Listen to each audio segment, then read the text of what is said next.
Thanks very much, F.A. As F.A. said, my name is Jamie Fenneman. I'm a PhD student in the botany department at UBC. And the focus of my talk today is going to really be on conservation of biodiversity, conservation of species at risk. And as a botanist and somebody that participates in the botanical community, the focus is obviously going to be on plants.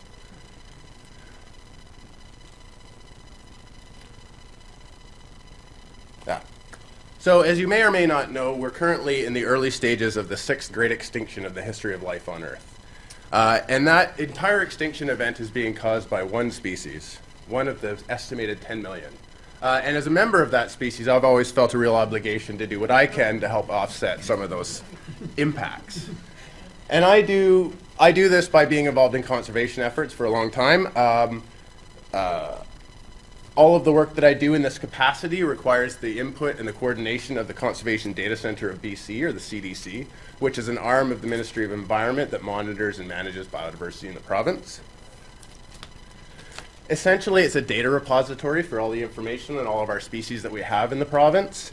They particularly focus on threatened and endangered species. They do things like define and evaluate threats to species, carry out inventories, map and monitor distributions, and make all of this information available to the public via the internet.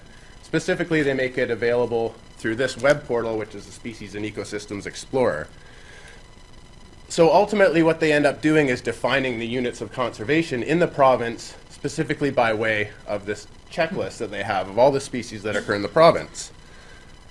So since 2009, I've been involved with a group of botanists that meet annually, coordinated by the Conservation Data Center, to review and evaluate and update this checklist and the information that's on it. We provide our expertise to maintain the scientific accuracy of the checklist and to reflect any new scientific developments as well. So essentially what we do is we do things like we review new geographical information, new information on the morphology or their genetics of species. We evaluate threats of individual species, and we put all this information through the pipeline that is this annual meeting to result at end up at our ultimate goal, which is the checklist and threat rank. So as an example of the kind of thing that we might look at, this species here is Jones's sedge. This is a species that was discovered for the first time in Canada and BC in 2013. We were able to get it onto the checklist by 2015. Which means that now at this point, this species is afforded at least a certain amount of protection just by way of it being on that checklist. And this kind of reiterates one of the really important aspects of this meeting, which is this threat evaluation. In British Columbia, a great percentage of our species at risk co-occur in areas that are undergoing extreme habitat degradation or destruction, such as the Lower Mainland, the Okanagan Valley, places like that. And so at the end of this meeting that we have every year, this Conservation Data Center makes all of these updates available to the public, again through the internet, either as a downloadable Excel spreadsheet of all the updates, or in the summary document you can see on the right. And I just highlighted some of the really big numbers in there. So this is things that we've looked at in a single day meeting, and it's a lot of paperwork. So I guess everybody can probably kind of relate to that. But as a result of this paperwork issue, it means that we're not able to evaluate critically all of the items that we need to in a given year. And in some cases, these don't get addressed for many years to come after they've first been proposed. And this can have real-world implications. So this is an example here, Peace River daisy. This species was discovered new to science in northern BC in 2008. It was added to the checklist in 2015. But in that intervening time, the Site C Dam was green-lighted up in northern BC, and unfortunately we may be in the last few years of this species as a result. So my goal in my project and my work is to shorten that pipeline and make it so that we can evaluate all of this information in a more timely and efficient way to get it out to the other end, to the user groups that really depend on having it accurate and up to date.